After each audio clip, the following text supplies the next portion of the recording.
Medicine Facebook Live today with one of my good friends and esteemed colleagues in the world of sexual health. And I'm thrilled to be talking about something other than COVID and really getting back to all of the women's health topics that I really love. But let me start by introducing Dr. Rubin. So she is a urologist by training and has advanced training in sexual medicine. She is a sexual health expert. She sees both women and men. She's practicing in Washington, D.C.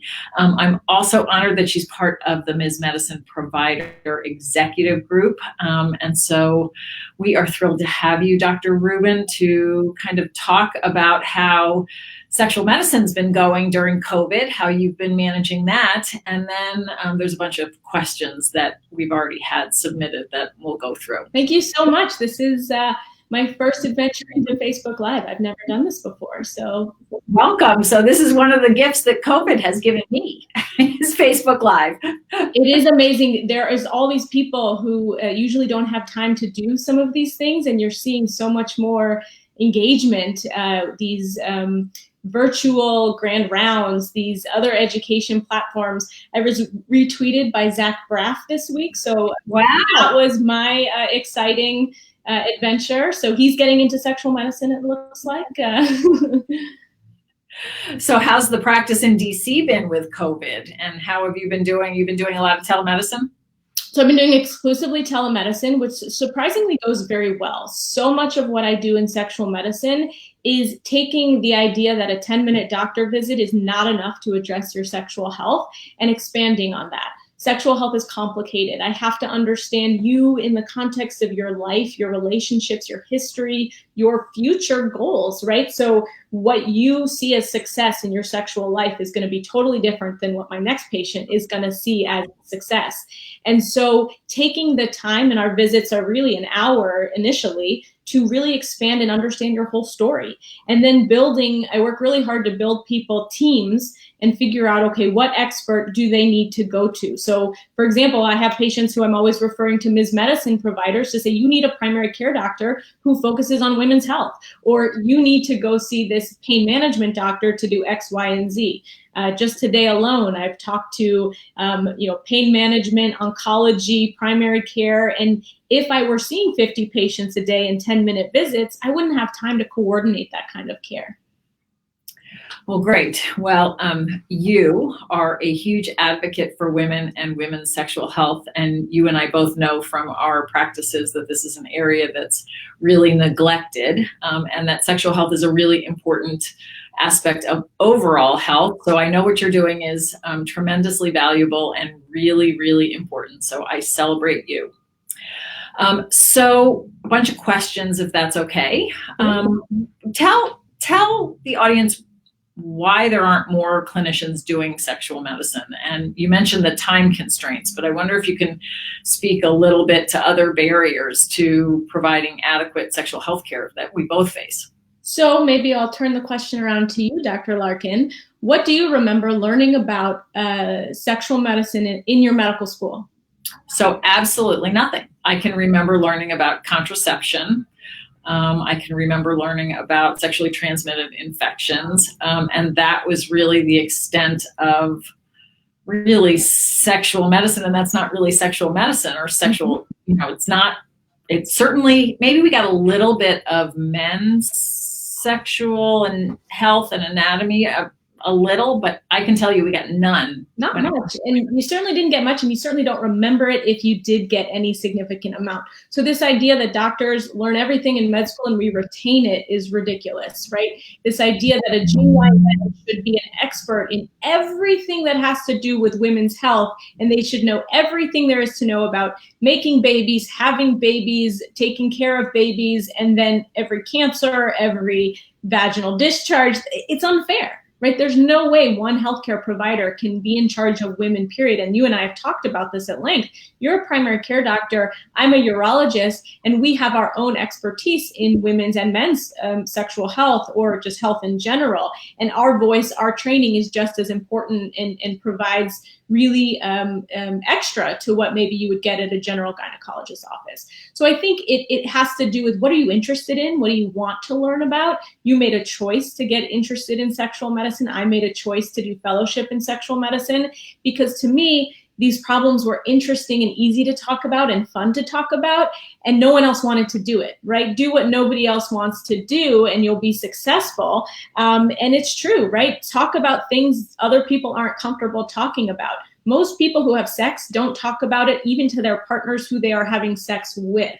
Right, for sure. And I think, and I bet you would say the same thing, it's also a space that when you take care of patients, it's very gratifying because actually there is so much we can do to help people that they're unaware of. And, we can change lives and do change lives. And it's powerful. Just as you said in the beginning, sexual health is health.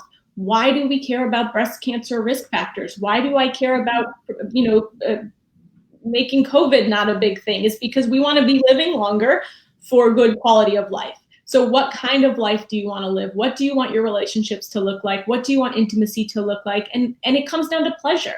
Do you get the pleasure that you're looking for? Have you been asked? Okay, so have you been asked by a doctor if something feels good, if you have pleasure and what gives you pleasure? I talk to women and men, all day long, and I'll always ask women, has a doctor ever asked you if you can have an orgasm? And they say, nope, never. And whether they're 22 or 89, I get the same answer, that they've never been asked that question. So is it our role as healthcare providers to inquire about pleasure?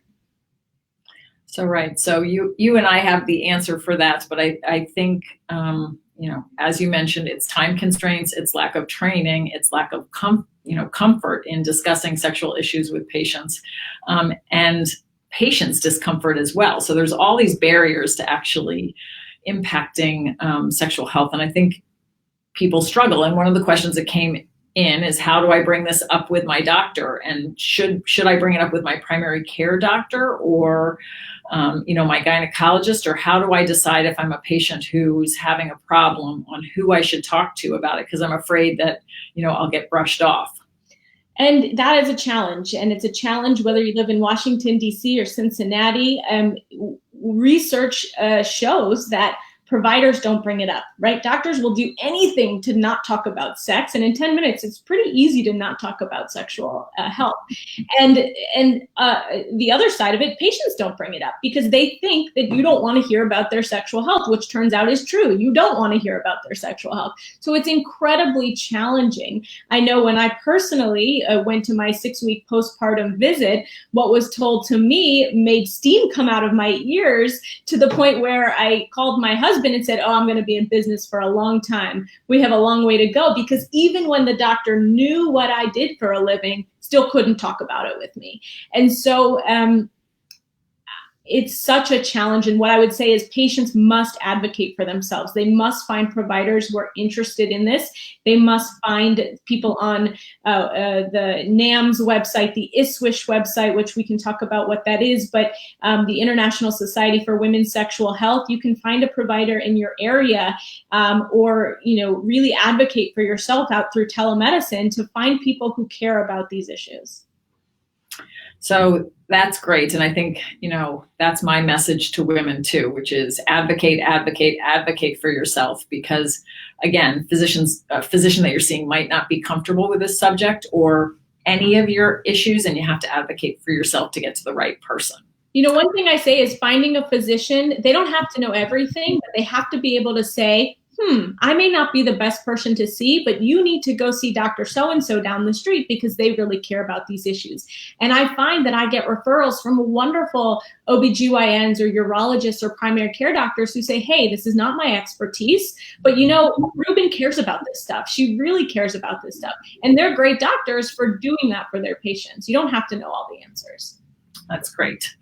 So we're getting lots of questions, but I'd love to ask one myself before we get to the questions from the audience, which is, tell us, what's the most common condition that you treat? And, what Give us a range of kind of typical things that you're treating and typical ages of individuals that are coming to see you in practice. It's funny, I love that question, and I get it all the time, whether it's from a drug company or another provider saying, what's the age, what's the demographic that you go for? And I say my youngest is a 14-year-old who had pain with a tampon and pelvic pain, and my oldest is a 98-year-old woman with horrible atrophy and vulvar pain and genitourinary syndrome of menopause. And I see every age and gender in between. And so sex is this ultimate, it is this thing everyone is having to some degree, but nobody's talking about. It's universal. And so I treat men, I treat women, I treat gender non-conforming folks, certainly have transgender patients, and sexual health and pleasure goes through everyone, and everyone will have problems at some point. So I would say the most common thing I see is probably some level of pelvic pain, whether it's painful intercourse or menopausal changes and pain. Low libido is obviously one of the most common things that any of us see sexual problems for, and then erectile dysfunction. I see a lot of men with erectile dysfunction. Awesome.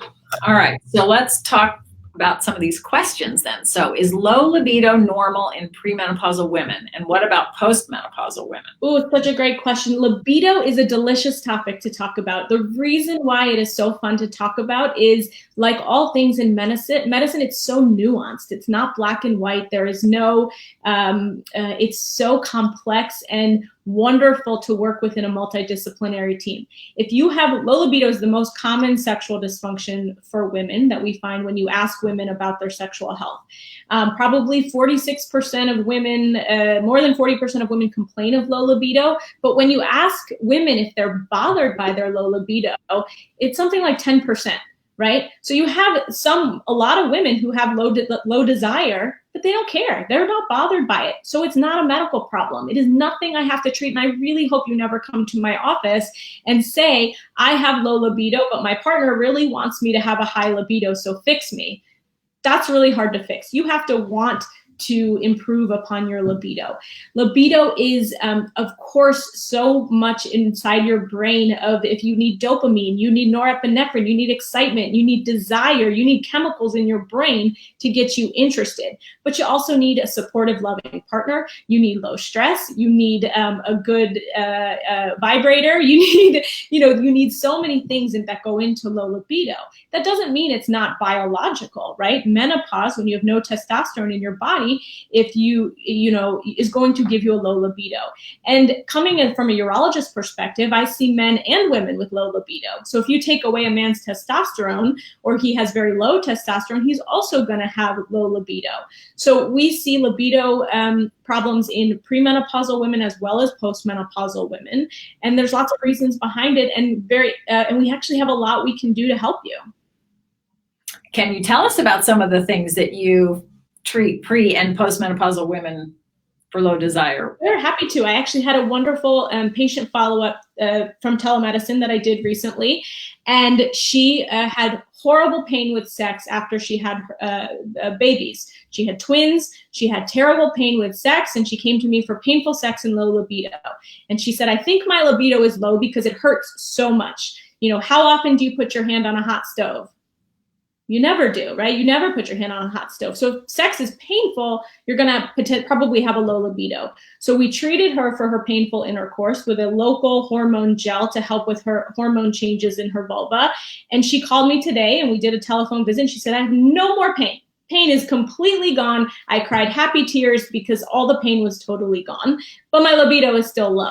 And so then she and I then got to have this conversation of what goes into libido and what do we do about it. So what did she do? She left my office, my virtual office, with the names of several sex therapists, the names of apps that are really helpful for mindfulness and promoting libido. So there's very cool apps like Rosie or Dipsy or OMG. Yes, there's all these websites out there that can be helpful. And she also left my office with a prescription for medication to help her brain have more interest and excitement. And so there are 2 FDA-approved medications for low libido. One is called flibanserin or Addy, which is a pill you take every night at bedtime. It takes about 2 months to figure out if it works for you. Works in about 60% of people who take it. And it works by boosting dopamine and norepinephrine in your brain. The other medication is not a pill, it's a sub-Q injection. So you take this little injector, you put it in your thigh or in your stomach about an hour before you want to want. It's called Vyleesi, or bremelanotide is the other name for it. And it's more of an on-demand dopamine booster, if you will. They both work in different mechanisms, but how cool that we have 2 FDA-approved options to potentially help women who are struggling and really bothered by their low libido. Right, and your experience with both of those FDA-approved medications? So my experience is if you are bothered by low libido, I have options and things that we can try. And I love having a toolbox of things, because what works for patient A is not going to work for patient B, and patients want options. It's just like if you have an antidepressant, we know that therapy works for depression. Everyone benefits from therapy, but we also know if you add an antidepressant pill with therapy, it is going to work even better. Right? Synergy is the way people get better. And so I think having options for women is a good thing, and actually helps so many patients. I've had a few of even male patients. There's been some experimentation with these medications for men as well, because it could potentially, it doesn't work on man-woman, it's a brain chemistry. And so it's actually been helpful for some male patients anecdotally for their low libido issues. Fascinating. So a bunch of other questions. Can you talk a little bit about the difference between vaginal lubricants and vaginal moisturizers? And do you have any favorites that you recommend for people? So I got a fight with a couple of your friends actually just this week on Twitter, because I'm a big, listen, lubrication is amazing. They did a study where they took a bunch of people who had no sexual problems at all, nothing. They weren't bothered, they had great sex. And they added lube, and everyone's sexual health scores went through the roof. Everyone got so much better, because lubrication is going to make sex more fun, more pleasurable for so many people. And so lubrication, there's all sorts of great lubricants out there. There's a difference between water-based and silicone-based. You want to check if you're using with toys, does it mesh well with your toys? If it's a water-based, you have to reapply typically. If it's a silicone-based, sometimes it can really mess up your sheets. You also want to make sure if you're using condoms that it's compatible with that. Brand names, I don't have any that I absolutely say are a must. Some people just use good old-fashioned coconut oil. You really want to kind of figure out what works for you. What I don't like is when people say, oh, I don't need vaginal hormones to keep my tissue healthy, I just need moisturizers and lubricants. And while there are reasons why people may not want to use vaginal hormones, I find moisturizers and lubricants are just Band-Aids that aren't fixing the problem. And so we see a lot of women who have recurrent urinary tract infections, urinary frequency, urinary urgency, and leakage that can be worsened by a lack of estrogen to their tissues. And so they go see their primary care doctor, who says, oh, just use moisturizers and lubricants. And it's not fixing the problem. It's a Band-Aid that is a good one, but not a great one. What do you think, Dr. Larkin? So I agree 100% with you.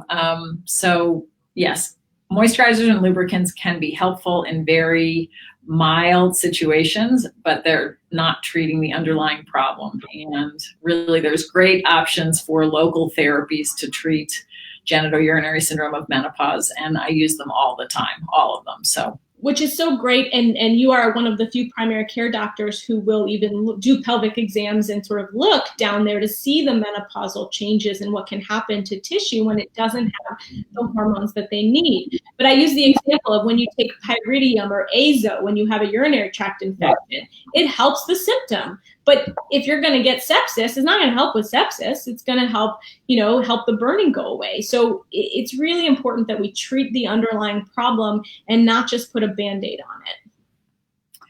So there's a good question here. Someone would like to know your opinion of vaginal laser therapy or alternative medicine. I'm not sure what exactly they mean there.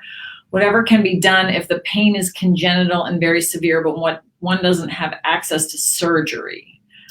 So these are questions I think women are asking about vestibulodynia, which a lot of people listening probably have never heard that word before. So one of the most common reasons I see women who have pain with sex, pain with tampons, pain with wiping, bladder pain, urethra pain, it has to do with the tissue at the opening of the vulva called the vestibule. And it's tissue that is embryologically the same as your bladder, and it's different than your vulva or even your vagina. And it's this small strip of tissue right at the vulva opening, right around where your urethra is. And there is a subset of women who have horrible pain in this part of their body. And oftentimes the most common reason we see is from hormone changes, whether it's from birth control pills, breastfeeding, menopause, transgender reassignment. There are all sorts of reasons why hormonal changes causes tamoxifen use, can really cause pain in this tissue. There is a very unfortunate subset of women who are born with too many nerve endings in this tissue. It's not a hormone problem, it's a nerve problem. And there's what's called a neuroproliferation.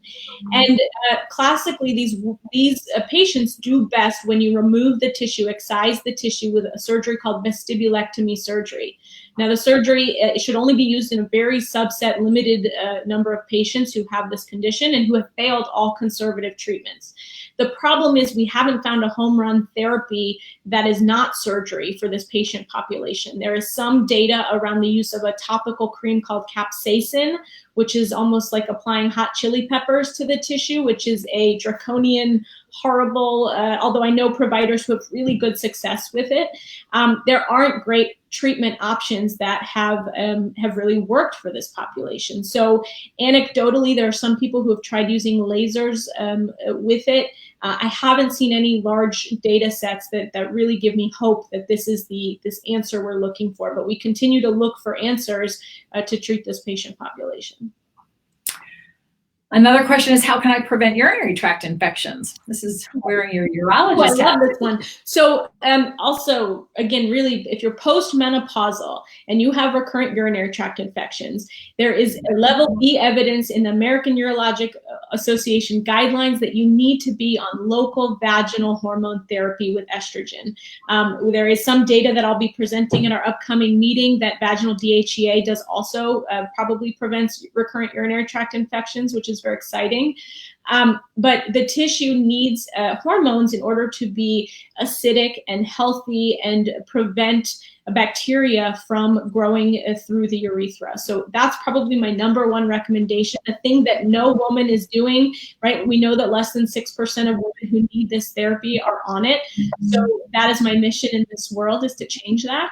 Other things you can do is drink a ton of water. Women don't drink enough water. You really want to flush out your system and not let bacteria have time to fester again on the tissues. Other, things that can be helpful, and some women, there are cranberry supplements, D-mannose supplements, methanamine can be helpful. So there are a couple supplements and things like that have shown promise. But really, and the key is really understand, is it a urinary tract infection or do I just have pain down there?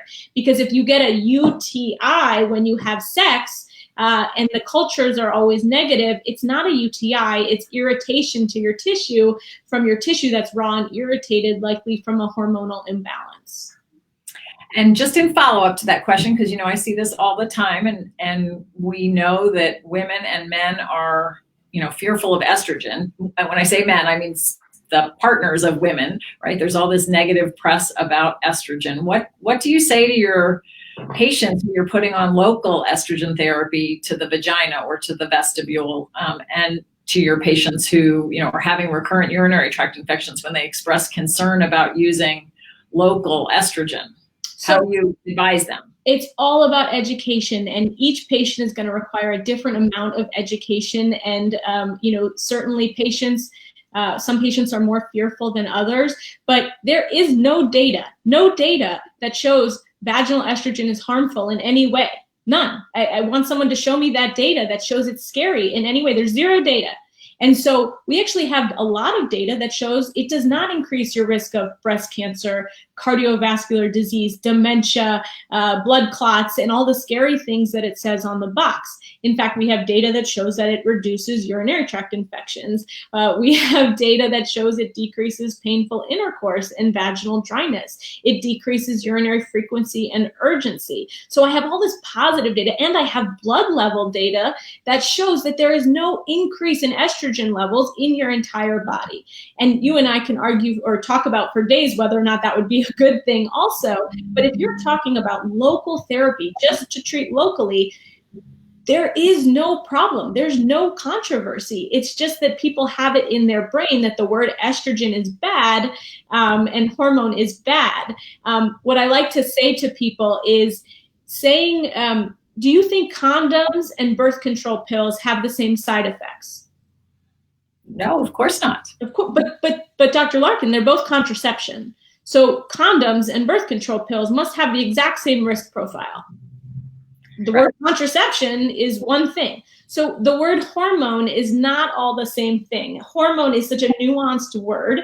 Listen, cortisol is a hormone, a steroid hormone. Aldosterone is on the steroid hormone pathway. So this idea that all hormones are bad is crazy, right? Birth control pills are synthetic hormones that come with a whole host of problems, but also have benefit. So it's education. And the problem is physicians only have 10 minutes. So to really educate all of the nuances of that in 10 minutes is complicated. You have a higher risk of breast cancer if you are a flight attendant, if you have a single glass of wine a night, if you use a heated blanket, and if you use recurrent antibiotics for urinary tract infections. And yet that doesn't seem to register with my fellow doctors. You and I are on the same page. All right. What are some causes of pain with sex for men and women, and how do you treat that? Great question. So painful sex is, for men, one of the most common things we see is pelvic floor problems, and the same with women. So your pelvis is a bowl of muscle, and those muscles can become dysfunctional. They can have problems because you've got sciatica issues, right? It hurts your leg. It also can hurt your pelvis. We see problems in men with Peyronie's disease or penile curvature that can be painful as well. In females, hormone changes can be a big problem for painful intercourse. So either, again, birth control pills, menopause, breast cancer therapies, changing hormones down there can cause pain with intercourse, which can affect all the muscles that surround the pelvis and cause pelvic pain, urinary frequency, urinary urgency, and things like that. So a lot of other things can cause pain with sex. Endometriosis, it's a kind of a big algorithm, and it's really important to see someone who has a special interest in it, because the most important thing I can do for someone with pain is not fix them, but it's to give them a diagnosis, to tell them you have hormonally mediated vestibulodynia.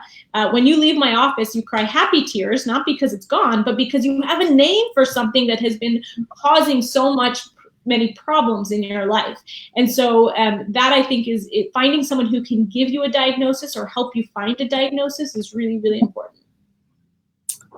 Okay, there are a bunch of questions. How can you keep it healthy? Skin elasticity, especially in the summer with heat and tight clothing.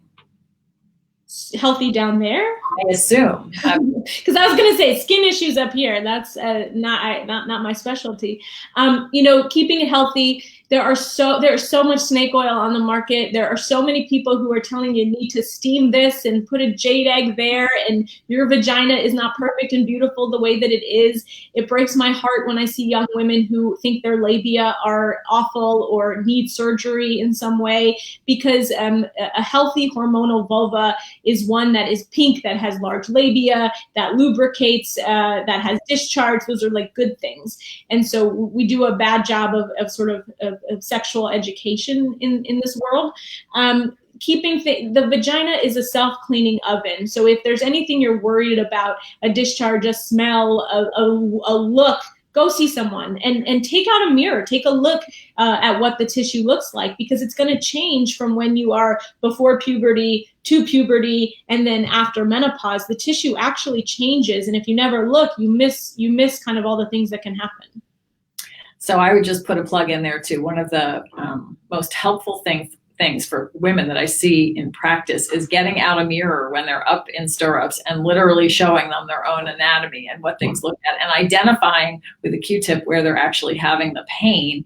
And it can help to apply, to show them where I need them to apply cream. Bless you. Yes, because where you don't have pain is actually more empowering than where you do have pain. Because if I can show you a millimeter over from where you have pain that you have no pain, your religious upbringing didn't cause the pain. There's something wrong with the tissue.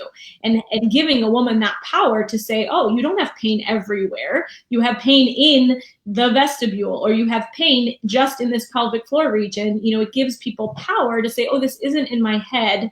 Whereas many doctors before me have sort of explained, oh, this is all in your head.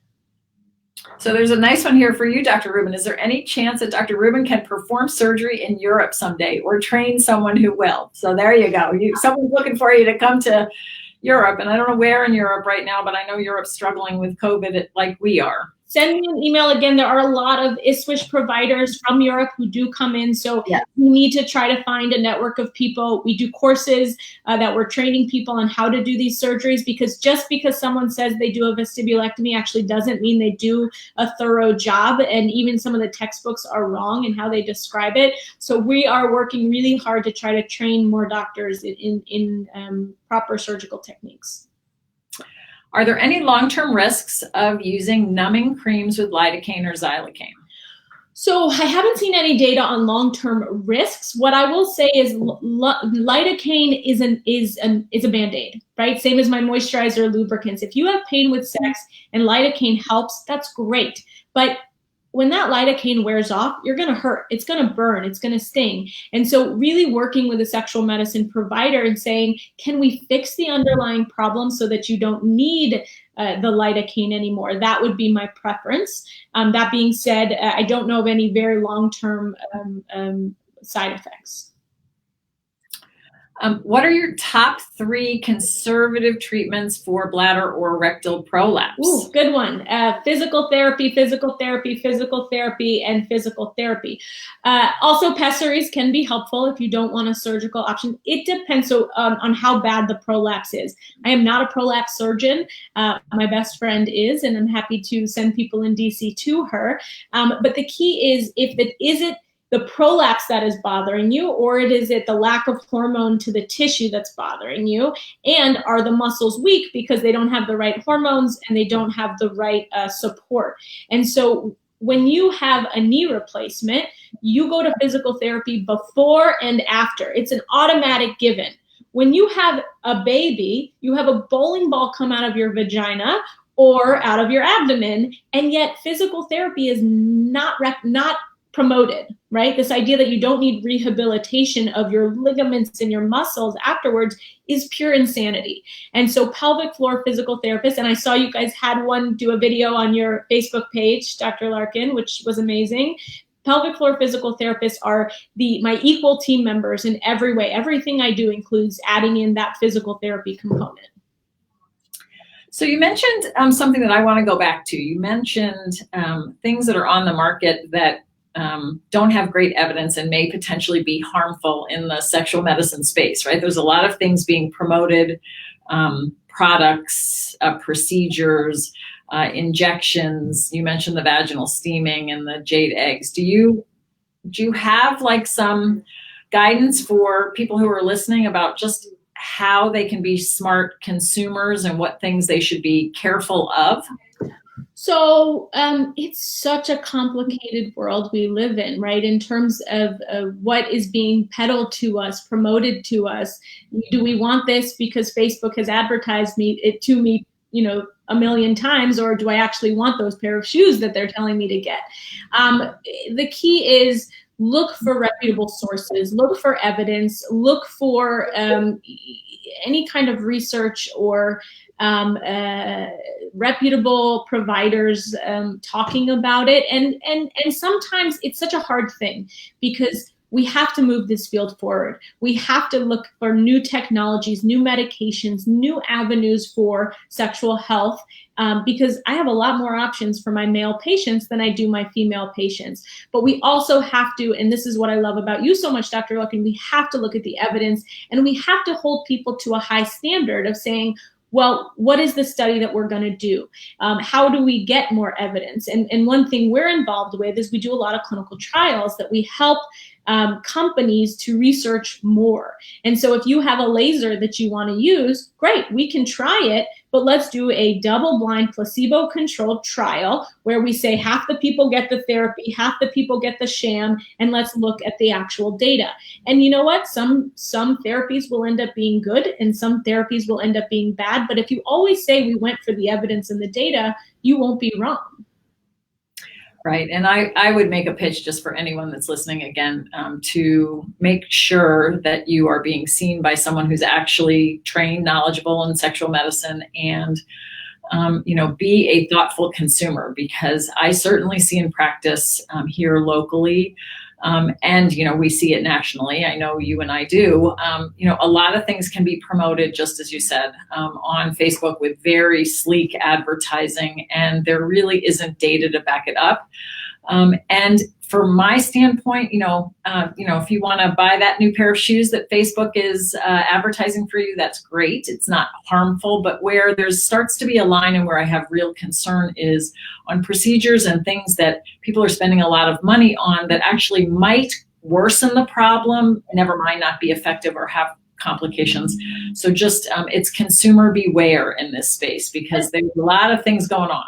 Again, I also think it's important who's doing the procedure, why are they doing it, and what outcomes are they promising you, right? So if you have a new experimental therapy in your office and you're selling it as this will 100% cure you and have no side effects whatsoever and everything's going to be perfect, and it's not, if it's a dermatologist doing a vaginal treatment, well, maybe you have pause in that how many vulvas does the dermatologist look at on a daily basis? The key is who is doing this and what kind of outcomes are they promising? If they say, hey, this is an experimental treatment, we're gathering data, these are the pros, these are the cons, and let's give you some informed consent, well, then you're an adult and can make your own decisions, and you just want to be able to make educated decisions. All right, great. We'll take a couple more, and then we'll have to have you back because there's been such good feedback about all of this. What would you say are some good resources for women with more questions about sexual health? So, as I said, the International Society for the Study of Women's Sexual Health, or ISSWSH, has excellent resources, and we're even, I'm the education chair right now, and we're expanding patient-facing resources. So we're working really hard to get more reputable resources out there for patients and not just providers, because historically we've been doing a lot of teaching to different practitioners. Certainly the North American Menopause Society has excellent patient resources for menopausal women. On the male side of things, the Sexual Medicine Society of North America has really great resources and reputable resources for my male patients. And so if you stick to some of the societies, you can find a provider, you can find people who are like-minded, who are interested in these things and can get you good information. And the other places I would just recommend is ASEC for the certified sex counselors, sex therapists, and certainly the pelvic floor physical therapy organization, which I'm blanking on the name right now. APTA has a find a provider. They actually just recently changed their name because it was just women's pelvic health, but they've increased because they do a lot of male pelvic health as well. So APTA, though, is the society as a whole. And I don't know, Dr. Rubin, can people do telemedicine with you from out of state now with COVID guidelines? Because I think we should invite them to reach out to you. We would love it. We certainly have. We're doing a lot of telemedicine. We're giving advice. We're trying to get people to the right providers. We're trying to, there's a lot I can do through telemedicine in terms of talking to you. Can I fix all your pelvic pain? I don't know. But I certainly can give a really good advice. And a lot of it's in the history and really talking to patients. So people are happy. People are really happy doing telemedicine. We have a lot more time than we used to. And so we certainly have openings if people are interested. We'd love to talk with you. And how do they find you? We'll put it on Yep. So intimmedicine.com, and we'll put it on there. And you certainly can find me on Facebook, on Twitter, and on Instagram. I'm learning. So be patient with me. Great. Thank you so much for your time today, Dr. Rubin, and we will definitely have you back. Anytime. I love Ms.Medicine and Lisa Larkin. Dr. Larkin is amazing, and I'm so grateful to be here. Thank you. Thank you for doing it, Dr. Rubin.